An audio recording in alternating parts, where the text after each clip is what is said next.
Hola, muy buen día, muy buenas tardes para cada uno de ustedes. El lugar en que nos estén viendo, nos estén acompañando. Es una alegría poder compartir con ustedes el día de hoy con conceptos tan importantes como de la nutrición, ¿verdad? Que son fundamentales en nuestro bienestar. Y bueno, esta es la primera presentación, porque el próximo sábado vamos a tener la siguiente. Entonces, la Red Iberoamericana, les cuento, está compuesta por distintas asociaciones, ¿verdad? Y tenemos el agrado de contar hoy con Fernando Félix Castellanos, que es un nutriólogo clínico. Él está en México ahora y ahí nos va a contar un poquito más. Fernando, cuéntanos. Te dejo para que puedas presentar. Claro, muchas gracias. Bueno, me presento, soy Fernando Félix, soy nutriólogo clínico, estoy especializado en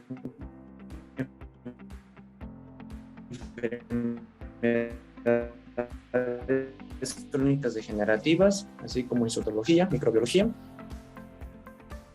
además de especializarme más en la parte de neurología. Es decir, prácticamente la parte de epilepsia. La nutrición y los hábitos alimenticios. ¿Por qué es importante esto? Y por qué es necesario entender la parte de una buena alimentación. De una buena alimentación me refiero a unos complementos o unos requisitos que necesitamos como sociedad. Y estamos hablando desde el punto de vista tanto chileno, argentino, mexicanos, bolivianos, venezolanos, brasileños, cómo es entender la alimentación a partir de una buena dieta, una dieta correcta. No sé, claro, es muy transversal lo que tú mencionas, lo de la alimentación. Sí, voy a compartirla enseguida. Me dice que tu ancho de banda es un poco bajo, no sé si puedes arreglar esa parte. Y claro, es muy transversal y muy importante lo que tú nos mencionas, porque trasciende a todos los países. Claro. Ahora voy a compartir entonces tu presentación para que podamos aprender un poquito más. Claro que sí. Al final, les pido a todos que mantengan sus micrófonos apagados, sus cámaras las pueden mantener encendidas, no hay problema. Y después vamos a sacar una fotito. Y sus preguntas, por favor, vayan dejándolas en el chat, que son muy importantes para nosotros. Y ahí, a medida que transcurre la presentación, las vamos a ir recogiendo y posteriormente responder. Ahora sí, Fernando. Bien, bueno, vamos a iniciar con la presentación. Quiero que todos iniciemos a pensar sobre un buen hábito alimenticio. ¿Por qué? Quiero que todos en este momento piensen para ustedes qué es un hábito alimenticio o qué sería una dieta. Ahora, vamos a regresar, por favor. Vamos a intentar a pensar sobre el hábito alimenticio, como comentaba. Siguiente, por favor. Ahora, una alimentación como tal, una alimentación es la parte fundamental de muchos de nuestro metabolismo. Es más, podemos hacer la gran diferencia entre una dieta y nutrición. ¿Cuál sería la gran diferencia? Bueno, nutrición es el proceso metabólico por el cual todos nosotros vamos a desarrollarnos, crecer, etcétera. Y la dieta, cuando ustedes piensan en dieta, ¿qué es lo primero que piensan? Es una alimentación verde, pura ensalada, va a ser muy aburrido, va a ser muy exótico, va a ser caro, y es lo que no se quiere. Técnicamente la dieta es todo lo que consumes al día, todo lo que consumes al día. Esa es nuestra dieta, que posteriormente se ha formalizado la dieta como la dieta para bajar de peso, la dieta hiperproteica, la dieta hiposódica, etcétera, etcétera. Eso es obviamente una estrategia, pero la dieta vamos a basarnos justamente en una dieta correcta. ¿Y cuál sería una dieta correcta? Bueno, lo vamos a ver más adelante. Con la alimentación, como menciona, podemos prevenir la mayoría de las enfermedades. Por eso la gran importancia de la alimentación. quiero hacerles una pregunta, y de hecho me lo pueden responder ahorita, pero ¿ustedes conocen algunas de las enfermedades que vemos actualmente? De hecho, lo vemos con la pandemia. ¿Alguna de las enfermedades que no tenga que ver con la alimentación? Claro, hay muy pocas. De hecho, aquí rapidísimo, yo les puedo decir que VIH-Sida no tiene nada que ver con la alimentación, estamos de acuerdo. Pero si se dan cuenta, cuando ya se tiene el VIH-Sida, sí tiene que ver muchísimo con la alimentación. ¿Para qué? Para mantener el estado nutricio correcto, el sistema inmune, etc. Entonces, es importante la alimentación. Siguiente, por favor.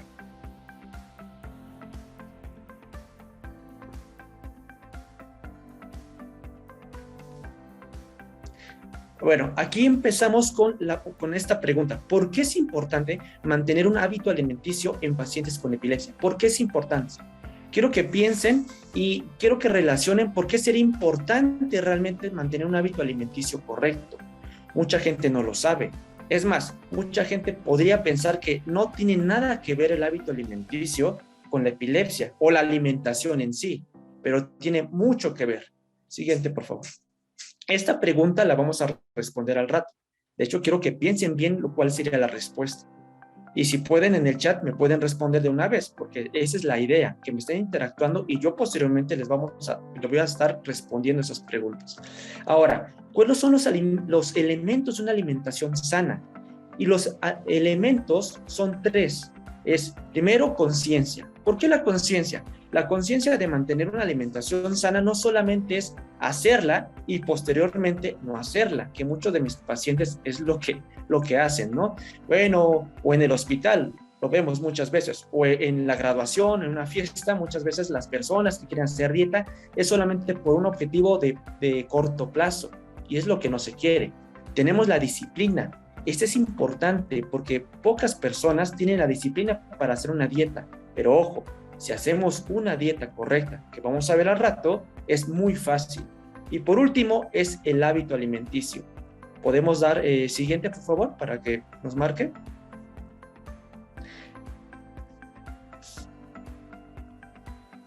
¿Otra vez? Es aquí donde queremos llegar. Es el hábito alimenticio, es la base de la alimentación. Es decir, nosotros como pacientes, como personas, como toda una sociedad, queremos llegar a un hábito alimenticio correcto. ¿Por qué? Porque a partir de ese hábito alimenticio, nosotros como individuos podemos alimentarnos de todo un poco. ¿A qué voy?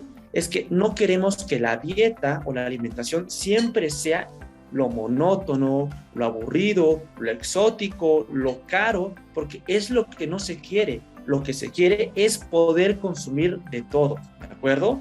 Vemos en diferentes países la alimentación indirectamente que lleva o mucha grasa o muchos alimentos como carbohidratos o proteínas o lípidos, depende también de la cultura. Es importante mencionar que el hábito alimenticio tiene que ver con todo un poco. Entonces, si alguna vez les han mencionado que no pueden consumir algún alimento o que es prohibido, que es muy malo, bueno, primero hay que irnos con un especialista, ¿estamos de acuerdo? Siguiente, por favor.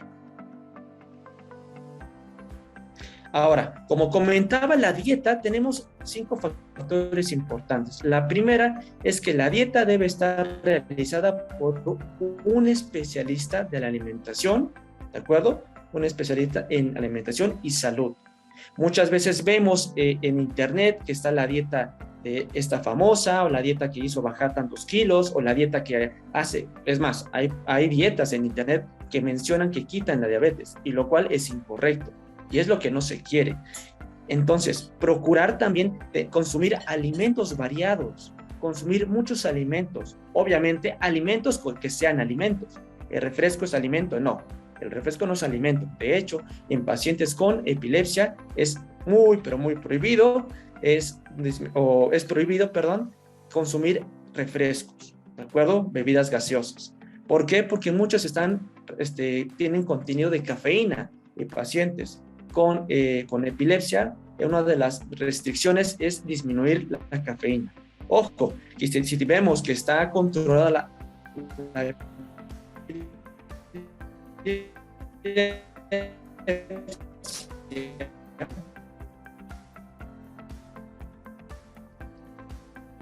acuerdo?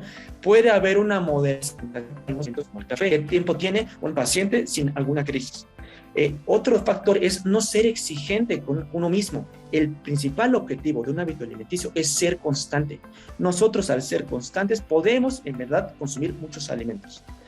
Tener una vida activa y realizar ejercicio, que es importante dentro de la nutrición, y la dieta es la base de nuestro bienestar. Es la base, como comentaba anteriormente, por el cual nosotros podemos estar con un sistema inmune correcto, elevado, buenas defensas, donde la probabilidad de enfermarnos sea muy, pero muy poca. Siguiente. Ahora, vamos a adentrarnos un poco con la epilepsia y la alimentación.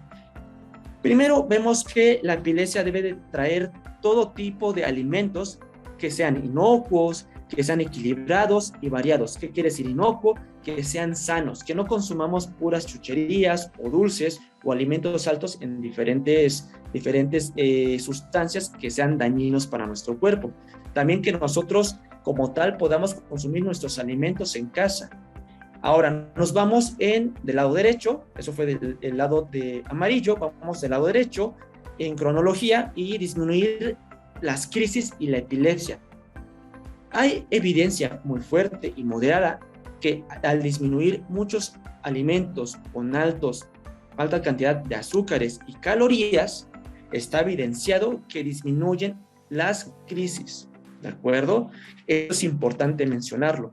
Muy poca gente lo sabe. Ojo, que el objetivo, sí, claro, es disminuir las sustancias dañinas, como el exceso de glucosa o de azúcares, pero tiene otro objetivo principal, que sería disminuir efectivamente las crisis, como lo vamos a ver posteriormente. Ahora, obviamente, estas comorbilidades pueden ser afectadas o pueden llegar a partir de este exceso. ¿Qué tipo de comorbilidades? Estamos hablando de comorbilidades crónicos degenerativas, diabetes, hipertensión, obesidad, insuficiencia renal, que es a partir de un exceso de alimentos excesivos, ¿en qué? En glucosa, en sodio, en grasas, y es lo que no queremos llegar. Ahora, ¿cómo podemos nivelar esta parte? ¿Puede dar clic, por favor? ¿Otra vez? ¿Cómo podemos nivelar esto? Es a partir de una actividad física. Les explico rápido. Si nosotros consumimos alimentos, que la idea principal de un nutriólogo es que podamos consumir alimentos de todo tipo, va a haber ocasiones donde podemos consumir alimentos altos en azúcar o en grasas, ¿no? Digamos que tenemos exceso de calorías. Pero si de repente nosotros podemos hacer actividad física, disminuimos, ¿de acuerdo? Ese sería un complemento de la actividad física. Ahora, ¿qué otro beneficio tiene la actividad física? Es que la actividad física disminuye el estrés. Y nosotros sabemos que el estrés es uno de los principales factores por el cual un paciente con epilepsia le puede dar una crisis convulsiva. Y eso es importante mencionarlo, porque tanto las enfermedades que ya mencioné, como la diabetes, hipertensión, obesidad, insuficiencia renal, cualquier enfermedad provoca un estrés metabólico.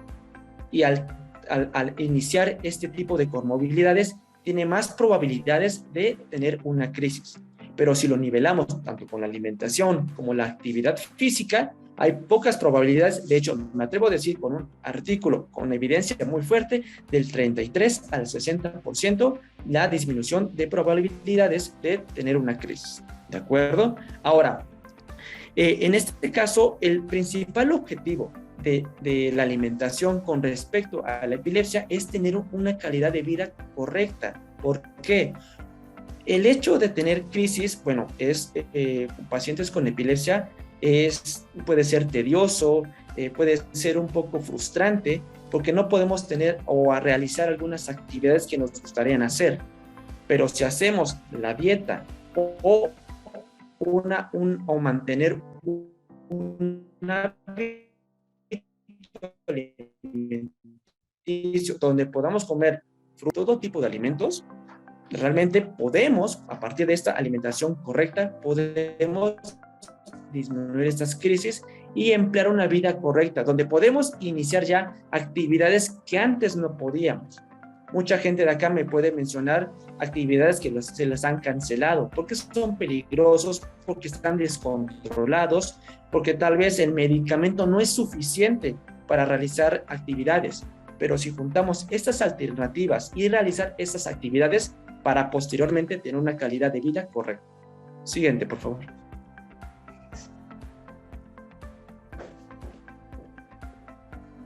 Ahora, vemos el ciclo de la alimentación. El ciclo es básico. La nutrición. Nuestra nutrición es el proceso, como habíamos mencionado. ¿Para qué? Para que posteriormente podamos realizar esta dieta. Esta disciplina que habíamos comentado. Esta disciplina donde pues vamos a sentirnos mejor. Vamos a estar con una buena alimentación y vamos a poder consumir de todo. No nos vamos a aburrir.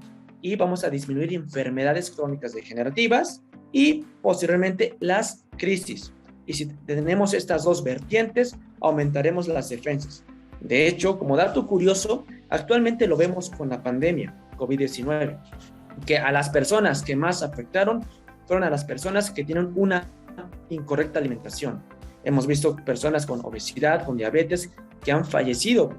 Hasta ahorita se dan cuenta, muchas de ellas, que la alimentación es importante. ¿Por qué? Porque en este momento sigue latente la pandemia. Y es lo que no queremos. Queremos realizar ejercicio, que nuestra alimentación sea correcta y la probabilidad de tener, de enfermarnos o de hecho no es enfermarnos, de agraviar el COVID-19 es muy poca. Pero si tenemos una muy mala alimentación, al tener COVID se van a afectar tanto la parte de las defensas, los glóbulos blancos. Siguiente, por favor.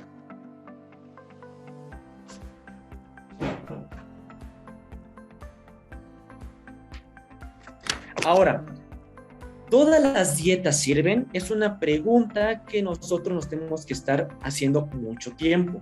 ¿Por qué? El motivo de las dietas es obviamente que sea una estrategia, pero todas las dietas nos ayudan, depende de qué, de los objetivos que nos manejen. En este caso, pues siempre y cuando haya un equipo interdisciplinario, es importante tomar en cuenta esto. Muchas personas llegan conmigo y dicen, ¿sabe qué? Yo quiero disminuir mi azúcar, o pacientes con la condición de la epilepsia es, ¿sabes qué? Fíjate que lo que yo quiero es que ya no tenga crisis. Ok, de acuerdo, pero necesitamos un equipo interdisciplinario. Necesitamos a personas con expertas en neurología, en alimentación, tal vez el internista, tal vez el médico especialista en otra parte, tal vez traumatólogos, porque hay diferentes tipos de áreas que nos pueden ayudar, depende del paciente. Y también algo importante, el especialista no tan dedicado al área de la salud, sino al área de la alimentación, chefs, ¿de acuerdo? Muy poca gente lo sabe, pero ¿para qué nos serviría tener un especialista en la alimentación o en crear alimentos o platillos? Efectivamente, para que nosotros tengamos una idea de qué alimentarnos, de qué crear, de qué modificar, de qué alimentos nos pueden ayudar y qué platillos nos pueden satisfacer. Y como les comentaba, no platillos que ustedes se dan cuenta, y me gustaría que lo piensen, es verduras y carne, verduras y carne. ¿Les gustaría eso? Claro que no, sería monótono, sería aburrido, ya estarían hartos y de repente dirían en algún momento, dirían, ¿saben qué? Yo ya no quiero hacer dieta. ¿Por qué? Porque es aburrida, es costosa y no se trata de eso. Se trata de una alimentación correcta donde podamos, insisto, consumir de todo. Ahora, la idea de la dieta es impactar en el hábito alimenticio. Yo como nutrólogo mando una dieta y esa dieta la tienen que realizar por lo menos al 90%. Al hacerla al 90%, esto progresivamente va a darme una idea de lo que tengo que hacer y qué es lo que voy a consumir. Al consumirlo, pues se me van a quedar mucha información de las dietas y más o menos ya sabré las porciones, los equivalentes, algunos alimentos con los cuales puedo yo combinarlos y crear un hábito alimenticio propio. ¿de acuerdo? Porque recordemos que en la alimentación y la nutrición, así como las dietas, siempre son personalizadas. Personalizadas depende del paciente, de su peso, de su estatura, etc. La dieta siempre hay deficiencias, y estas deficiencias, por ello debe de haber tanto suplementación y alternativas. En este caso yo les menciono batidos, jugos, incluso suplementos. Por eso la gran importancia del equipo interdisciplinario. Yo como nutriólogo les puedo poner algunos alimentos, pero si están aburridos o ya están hartos de lo mismo, obviamente que es la idea que un nutriólogo no tiene que tener, es ver tal vez la alternativa que un paciente que no consume frutas y verduras o porque su misma religión o cultura no deja, es ver las opciones. ¿Cuántos de nosotros no nos gusta, no les gustan las verduras? Dicen, no me gustan las verduras. Bueno, vamos a opciones. ¿Qué opciones? Los jugos verdes o los batidos, ¿de acuerdo? Entonces, es una gran relación o una gran alternativa para que las vitaminas y minerales estén arriba de lo normal. ¿Por qué? Porque las vitaminas y minerales nos ayudan a subir el sistema inmune o defensas y por consiguiente también disminuye las crisis, como posteriormente lo vamos a mencionar. También existe evidencia con dietas para disminuir crisis, ya muy relacionado con la epilepsia. Tenemos la dieta cetogénica, la dieta paleolítica, las dietas hiperproteicas, incluso la dieta Atkins. Aquí se me olvidó poner Atkins modificada. ¿Por qué? Obviamente existe evidencia muy fuerte de estas dietas para disminuir crisis de epilepsia o crisis epilépticas, ¿de acuerdo? Sin embargo, estas dietas básicamente son estrategias, ¿de acuerdo? Son estrategias para que posteriormente el paciente tenga un hábito alimenticio y su propio hábito alimenticio. La idea es que estas dietas sean de corto a mediano plazo, ¿de acuerdo? Porque obviamente el principal objetivo es disminuir las crisis. Y se basan en alimentos, si se dan cuenta, si pueden investigar, estas dietas se basan en disminuir la cantidad de carbohidratos, que es el principal objetivo del hábito alimenticio que yo les quiero compartir. Ahora, estas crisis van a disminuir y va a aumentar la calidad de vida, ¿de acuerdo? De hecho, lo que a mí me gustaría, como comentaba anteriormente, es que se vayan con el especialista de la alimentación y no se vayan con dietas cetogénicas, paleolíticas, hiperproteicas o Atkins que ven en internet, porque eso solamente va a agravar el problema de la epilepsia, bueno, la condición, mejor dicho, de la epilepsia, y vamos a tener un descontrol hormonal, vitamínico, déficit de vitaminas, mejor dicho, tenemos un déficit de proteína o de grasas o de carbohidratos en nuestro cuerpo. ¿Y eso qué va a hacer? Es que ese descontrol va a confundir tanto al especialista de la nutrición o otro especialista de la salud, por el cual se va a retrasar ese proceso, ¿de acuerdo? ¿Cuántas veces hemos visto en internet la dieta cetogénica y lo primero que te ponen es comer mucha carne, quita todo, pero efectivamente, completamente todo, los carbohidratos? Esa es la base. Y ustedes dicen, bueno, pues si a esta persona está en internet, pues lo hacemos, al igual, y no me cobran, que es lo principal que hacen. Entonces, ¿qué pasa? Hay un descontrol. Ahora, cabe recalcar que estas dietas sí se puede consumir cantidades de carbohidratos. Por eso la importancia de la nutrición o del especialista, para adecuar ciertos alimentos que a ustedes les gusten y que se puedan moderar. Siguiente, por favor. Ahora, ¿qué hay que comer? Basado en la nutrición o basado exactamente en la parte de la epilepsia, yo tengo cinco recomendaciones que les quiero dar, que es lo más importante en este caso.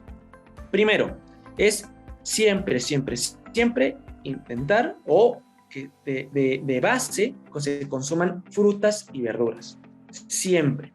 Habrá gente que no les gusten algunas frutas, algunas verduras, por eso el especialista les puede dar alternativas o, como comentaba anteriormente, haber opciones para que se consuman algunas vitaminas a partir de esas verduras y estas frutas, ¿de acuerdo? Entonces, de preferencia, consumir frutas y verduras en todo momento, ¿sí? Como colaciones, como aperitivos, siempre estar presentes.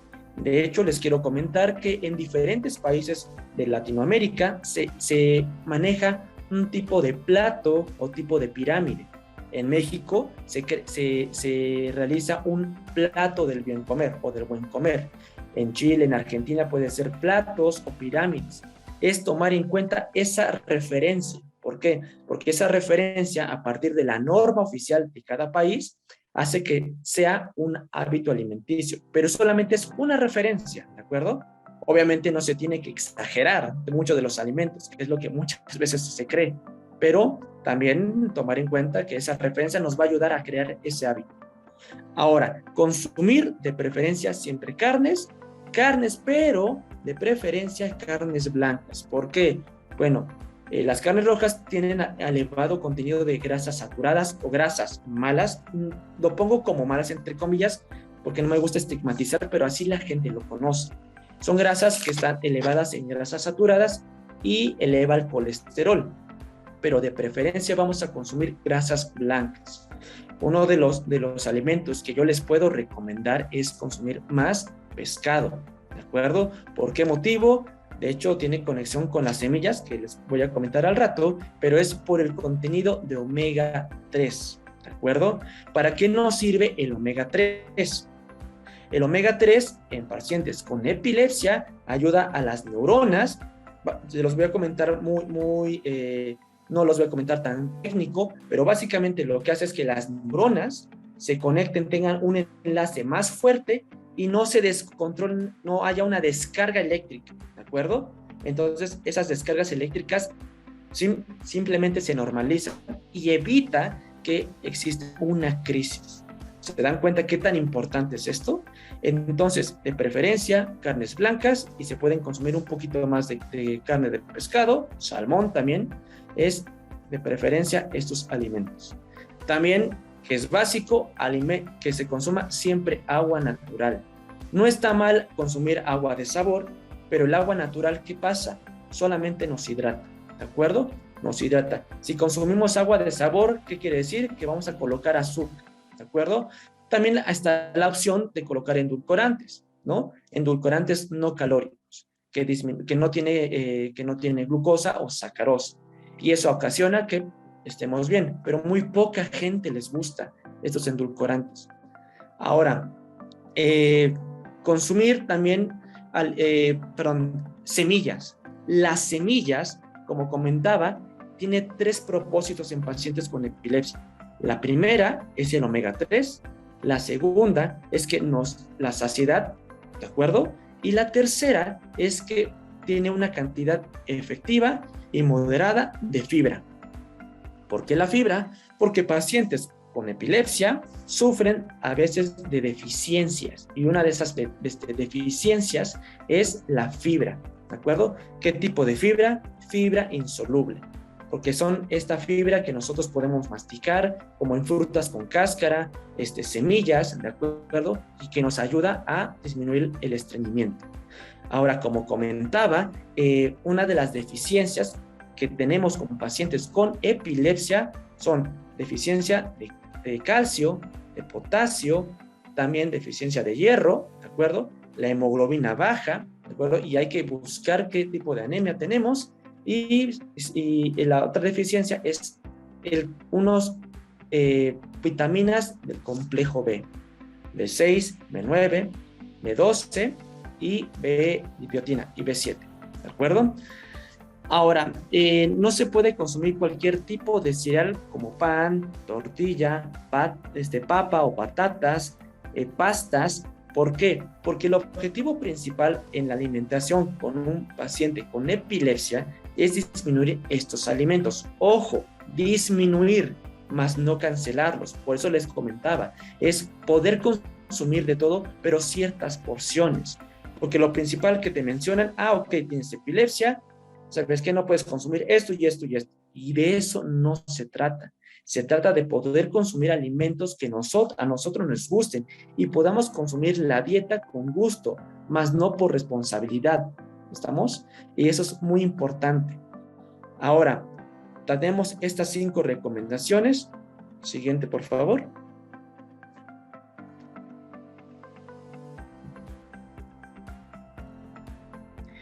Y como conclusión tenemos lo siguiente. ¿Por qué pongo esto?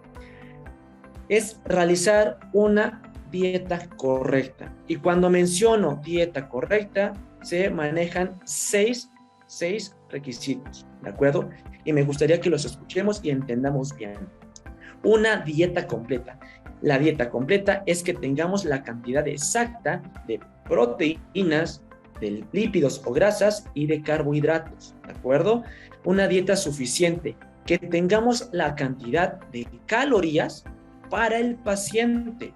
Recordemos, por eso las dietas de internet o que nos dé el primo o la amiga no sirven, porque necesitamos una dieta para tus necesidades, para tu actividad física, para tu estatura, para tu peso. De hecho, tomando esto, me acuerdo que muchas veces de los pacientes siempre me mencionan, ¿sabe qué, nutriólogo? Yo mido unos 70 y debo de pesar 70 kilos, ¿verdad? Y eso es incorrecto.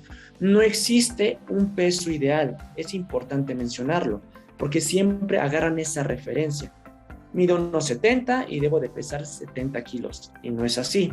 ¿Por qué? Porque no sabemos tu actividad física, no sabemos si tienes una comorbilidad, si tenemos epilepsia, autismo, síndrome de Down. Tenemos muchas condiciones que hay que ver, ¿de acuerdo? Entonces, esto del peso ideal no existe. Sí existe un peso correcto, que es diferente, que es a partir de un IMC. ¿Cuál es el IMC? Índice de masa corporal, ¿de acuerdo? Que hay una referencia,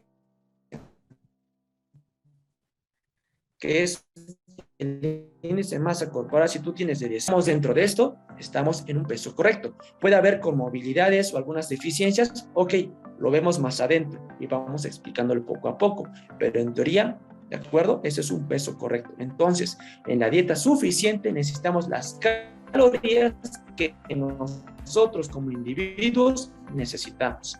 Ahora, una dieta variada. La dieta variada, voy a puntualizar esto porque es por lo que yo como nutriólogo enfatizo que debemos de consumir de todo, que es poder consumir los diferentes grupos de alimentos. Hay el grupo de alimentos de las verduras, de las frutas, de los cereales, de los alimentos cárnicos, de los lácteos, de los aceites, ¿de acuerdo? Poder consumir estos alimentos y no siempre consumir lo mismo.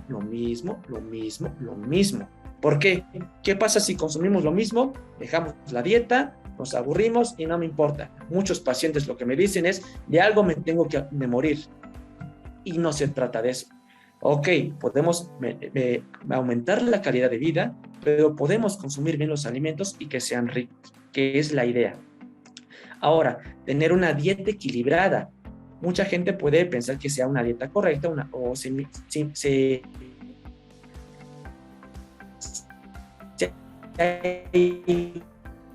igual que una dieta completa, pero la dieta, ¿de acuerdo? Los porcentajes de carbohidratos, de lípidos y de proteínas. Es decir, tú como paciente, si estamos haciendo una dieta cetogénica, por ejemplo, es disminuir los carbohidratos hasta un 10 a 15% máximo y los lípidos o grasas de un 60 a 70% y las proteínas de un 20 a 25%. ¿De acuerdo? Bueno, tú quieres bajar de peso, que digamos, vamos a aumentar tal vez la cantidad de grasas, que muy poca gente lo sabe, para que esas grasas, que sean buenas, disminuya la cantidad de colesterol y triglicéridos y que la cantidad de carbohidratos sea de un 50-55% y la proteína se mantenga del 20 al 25% igual. O dietas hiperproteicas, que sean elevados del 30%, ¿de acuerdo? Y lípidos y hidratos de carbono o carbohidratos sean moderados. ¿Me explico? Cada paciente o cada dieta es equilibrada, depende de sus necesidades y son personalizadas siempre las dietas. Ahora, falta la dieta inocua, que comentaba que es una dieta sana, que no consumas en cualquier lugar, que tú como paciente lo hagas en tu casa, que tengas los niveles o los métodos de cocción adecuados, ¿de acuerdo? Que sean alimentos no de la calle, que los consumas en tu casa y que sean completamente sanos, que no haya microorganismos patógenos o malos, ¿de acuerdo? Y por último, tenemos una dieta adecuada. Acá puntualizo, por lo cual igualmente comento de poder consumir de todo, es que la dieta adecuada se refleje a tus necesidades, que sean, depende de tu religión, que sean, depende de tu cultura y de tu economía, ¿de acuerdo? Por eso mucha gente piensa que la dieta es muy cara, muy exótica, y no se trata de eso. Si yo, como paciente, imaginémonos, soy judío y me ponen carne de cerdo, nunca la voy a hacer. Deben de respetar mi religión. Si de repente no tengo los recursos adecuados para hacer una dieta donde me pongan tal vez alimentos caros, nunca la voy a hacer, ¿de acuerdo? Entonces, también tiene que ver todo esto el nutriólogo para que hagamos la dieta y poco a poco y progresivamente vayamos avanzando para crear un hábito alimenticio correcto. Esto yo les aseguro que va a crear que las crisis de epilepsia disminuyan, aumentemos la calidad de vida y posteriormente también tengamos, ya siendo más ambiciosos, podamos realizar actividad física para ver más la parte de nutrición estética, pero eso sería otro tema, ¿no? Pero básicamente consumir los alimentos adecuados, consumir toda la cantidad de alimentos que nosotros podamos ver y que veamos que sean sanos. De hecho, posteriormente la siguiente sábado, siguiente reunión, vamos a ver alimentos que nos pueden ayudar y alimentos que podemos consumir de todo, alimentos que ustedes pueden pensar, pero eso me va a engordar, eso me va a hacer daño. No, eso no es cierto. Depende mucho de que si yo como un nutriólogo le digo al paciente, ¿sabes qué? Vamos a hacer esta dieta y te voy a poner este alimento, y tú dices, no, es que yo pienso que ese alimento es malo. No, si te lo puso el nutriólogo es por algo. ¿Con ayuda de qué? De especialistas en elaborar alimentos. Por eso la importancia de esta reunión, ¿de acuerdo? Por favor, siguiente. Ahora, ese es un ejemplo claro. Los pacientes que piensan que es la nutrición o las dietas y lo que en verdad es, si se dan cuenta, siempre piensan en ensaladas. Y la siguiente es poder consumir carne, leguminosas, oleaginosas, legumbres, cereales como el arroz, hasta hay postre, ¿de acuerdo? Eso sí, siempre está el agua presente, el agua natural, pero podemos consumir cualquier tipo de alimentos, que es la idea principal, ¿de acuerdo? Entonces, me gustaría responder la primera pregunta que mencionábamos, ¿por qué es importante un hábito alimenticio? Hay un proceso, y son 3 procesos. Primero, si tenemos un hábito alimenticio, podemos sentirnos mejor, y eso está con evidencia fuerte. Segundo, si tenemos un hábito alimenticio correcto, posteriormente, si tenemos un poco de sobrepeso o obesidad, bajamos. Y tercero, si nosotros como pacientes bajamos de peso o tenemos un hábito alimenticio, lo más importante relacionado con la epilepsia es que el medicamento puede disminuir. Ojo, puede disminuir. Si nosotros tenemos obesidad, consumimos una cantidad mayor que un paciente con un peso normal. ¿De acuerdo? Es importante, por eso el hábito alimenticio nos ayuda muchísimo.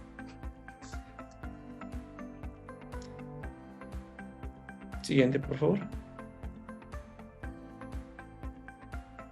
Y bueno, muchas gracias. Los invito a mis redes, que es en Instagram, para informarse un poquito más de la alimentación.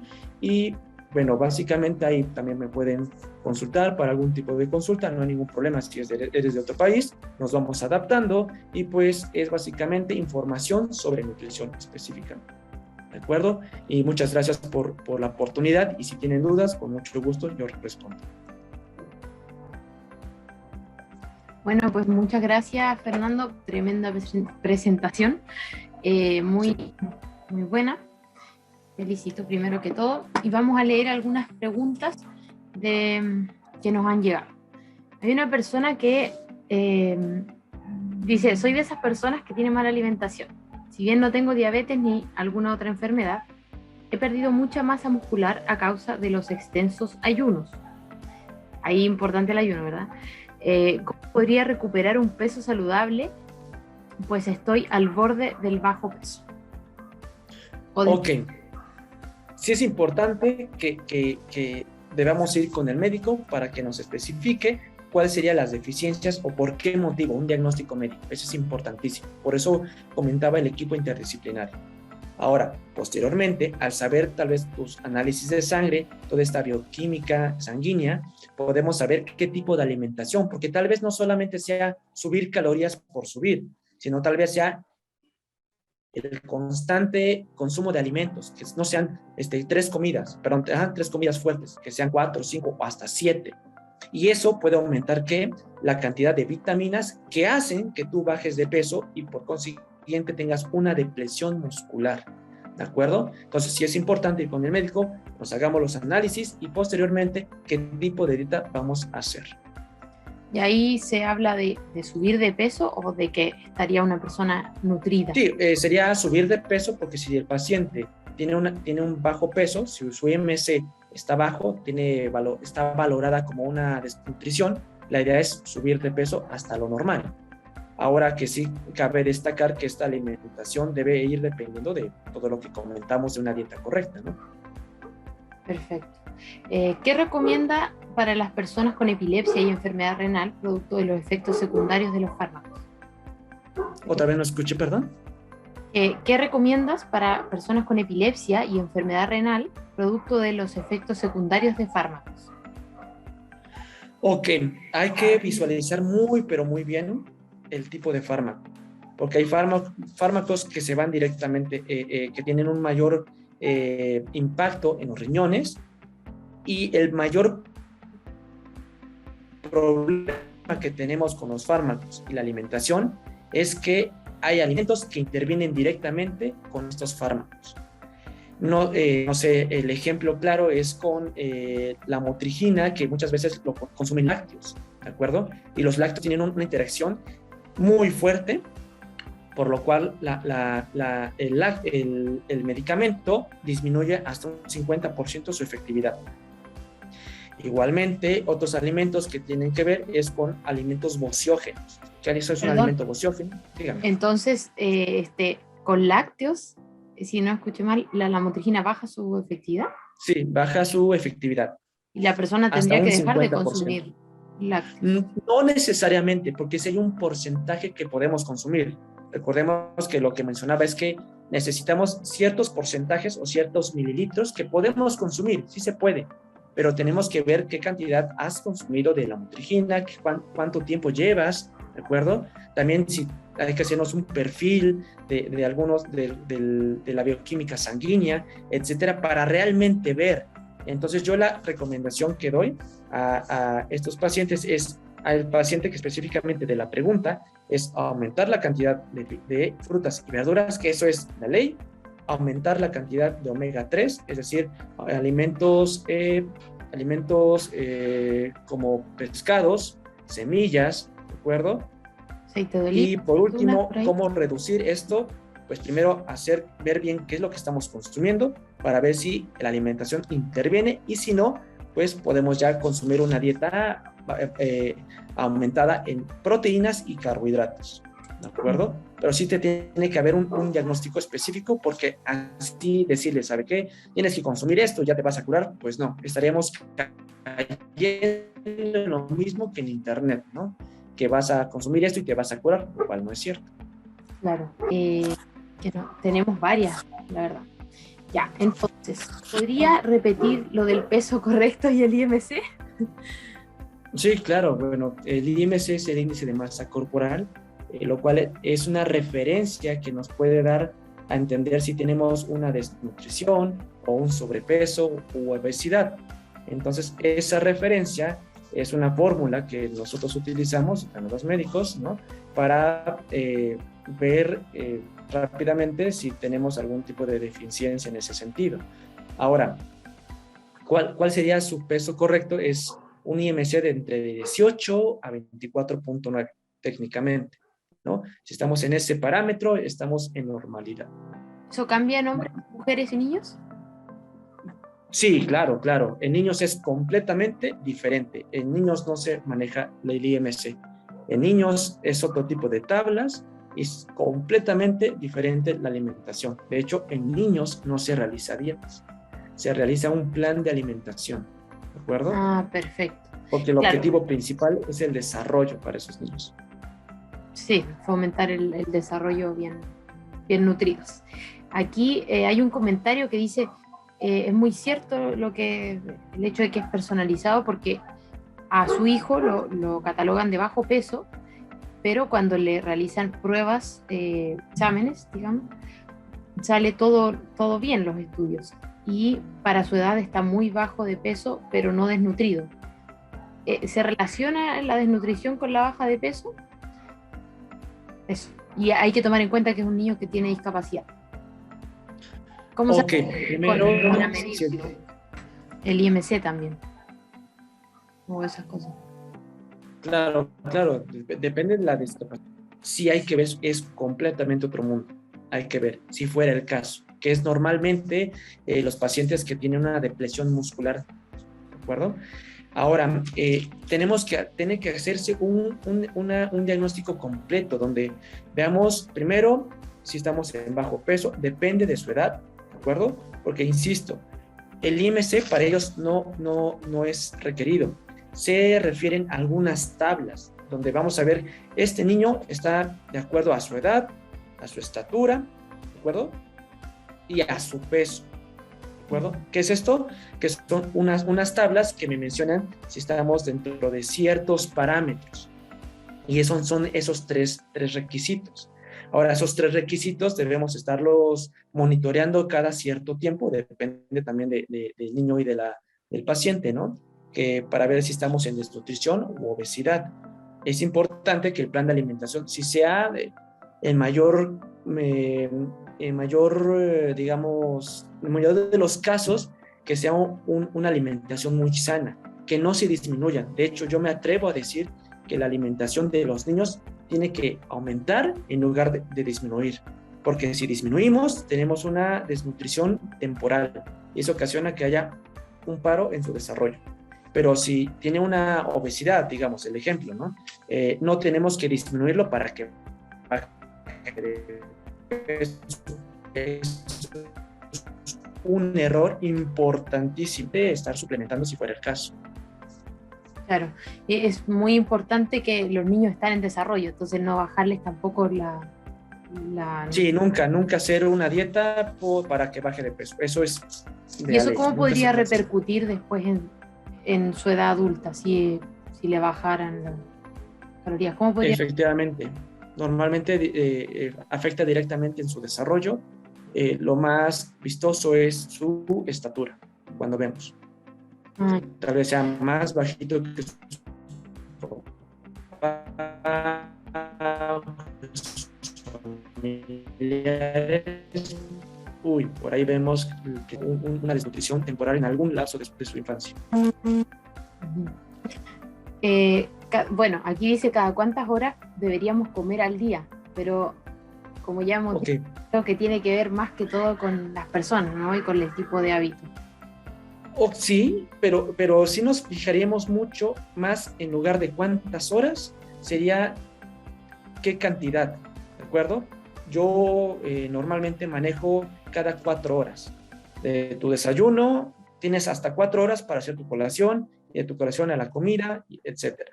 Hasta 4 horas, ¿de acuerdo? Pero aquí el objetivo en pacientes que tienen algún tipo de desnutrición o bajo peso es saber cuántas calorías necesitas y a partir de esas calorías, ¿de acuerdo?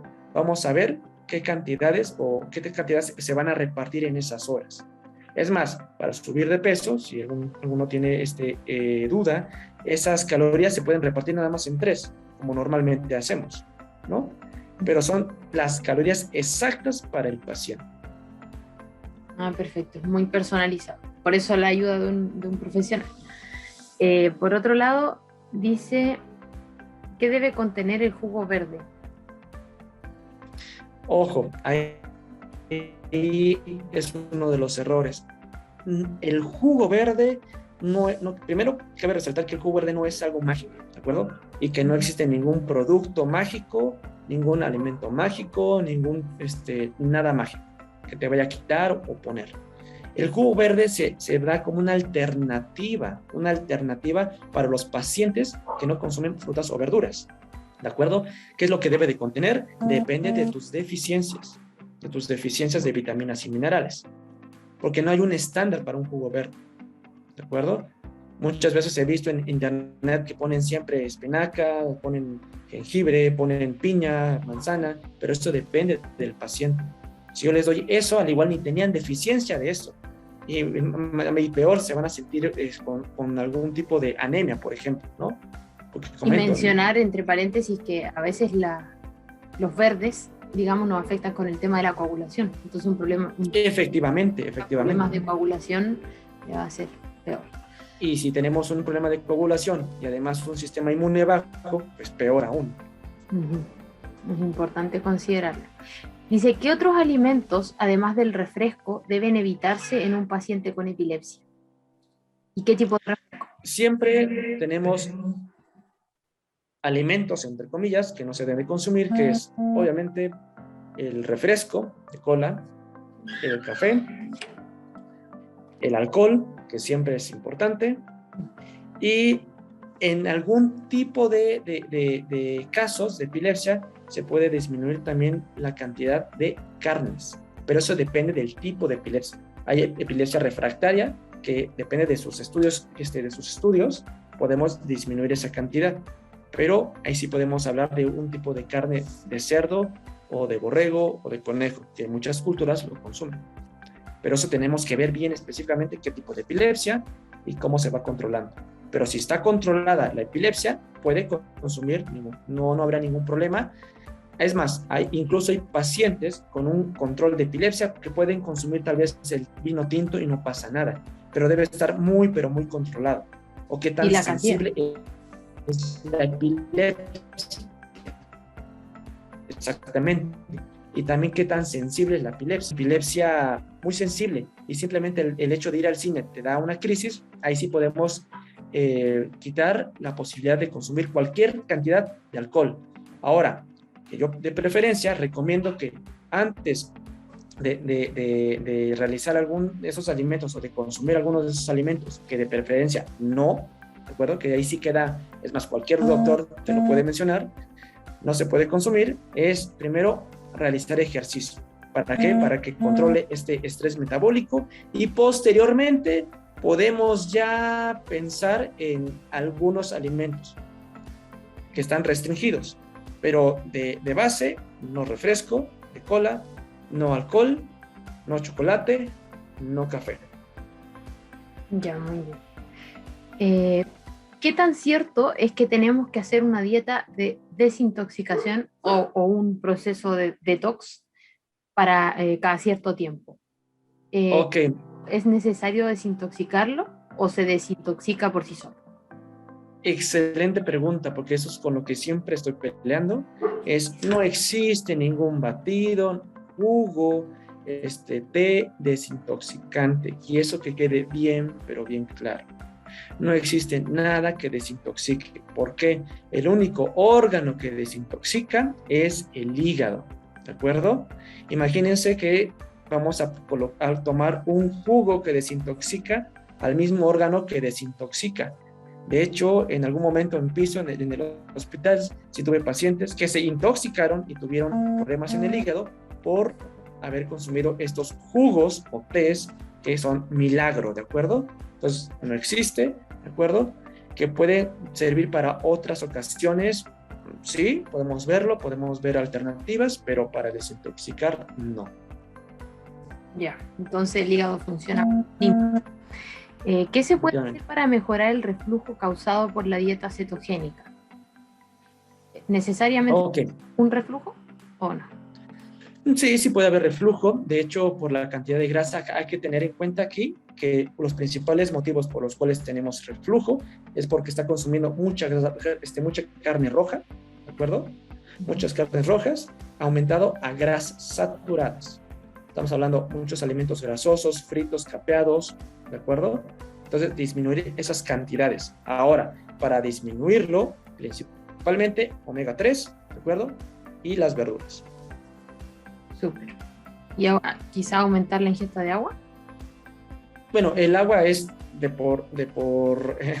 así que es un hecho de que debe consumirse mínimo 2 litros, mínimo.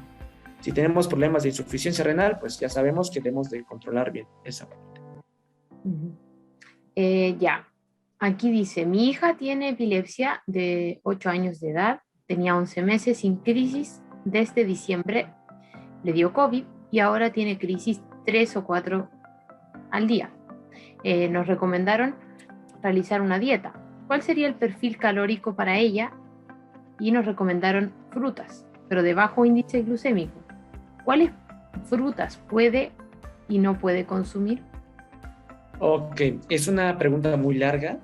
Sí. En sí, efectiva, es muy larga, pero... Muy miren, personalizada, yo le quizás. recomendaría- Aquí como que lo Exactamente, yo importante le sería recomendaría lo que de fuera la con un fruta. especialista de la salud, efectivamente, pero en pocas palabras, sí, hacer una dieta, la dieta que más se da en niños es una dieta cetogénica. No sabía qué cantidad de calorías porque no tengo su peso, no tengo su estatura, no tengo su edad. Necesito ver análisis clínicos, ¿de acuerdo? Bioquímica.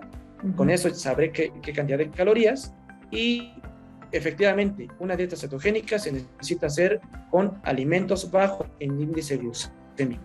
¿Qué quiere decir índice glucémico? ¿Qué tan rápido llega esa cantidad de glucosa en nuestra sangre?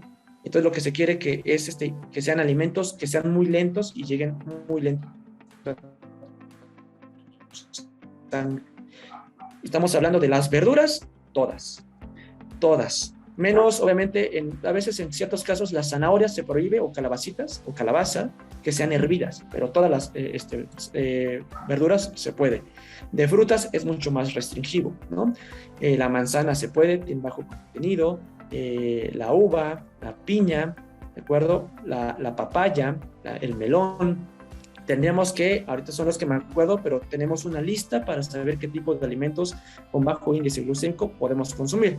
Ahora, también hay que cuadrarlo, porque no necesariamente por ser bajo índice puedo consumir todos, no, porque hay cierta cantidad de alimentos que podemos consumir con bajo índice glucémico, si no, va a ser lo mismo.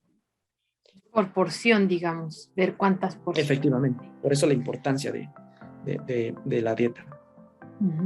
Y de un profesional, del acompañamiento del profesional.